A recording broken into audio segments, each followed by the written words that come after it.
வருமுன் காப்போம் திட்டத்தின் கீழ் பாலத்துறை ஊராட்சியில் இலவச சிறப்பு மருத்துவ முகாம் நடைபெற்றது.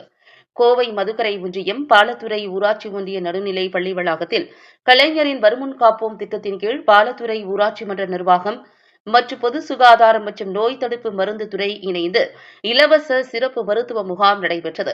இந்த இலவச மருத்துவ முகாமில் கோவை தெற்கு மாவட்ட செயலாளர் திமுக தளபதி முருகேசன் சிறப்பு விருந்தினராக கலந்து கொண்டு மருத்துவ முகாமினை துவக்கி வைத்தார். மேலும் கர்ப்பிணி பெண்களுக்கு இலவச மருந்து பெட்டகம் வழங்கினார்.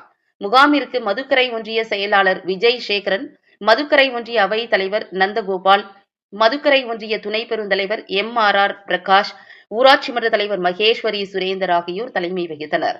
இதில் ஒன்றிய கவுன்சிலர்கள் மாசிலாமணி, ராமலிங்கம், நெசவாளர் அமைப்பாளர் தேவராஜ், கோவை மாவட்டம் ஆதிதிராவிட நலக்குழு தலைவர் சீராபாளையம் செந்தில், கவுன்சிலர் கனகாசலம், ரம்யா சுரேஷ் பாபு, திமுக பிரதிநிதி பாலத்துறை செல்வராஜ், அவை தலைவர் பாலத்துறை மணிகண்டன், திமுக முன்னாள் பொறுப்பாளர் ரங்கநாதன் மற்றும் கழக மூத்த முன்னோடிகள் தமிழரசு, தர்மன், ரங்கசாமி, பெருமாள் மற்றும் மகளிர் அணி பொன்மணி, வாணி, பூபதி, சுசீலா, ஈஸ்வரி ஆகியோர் உடனிருந்தனர்.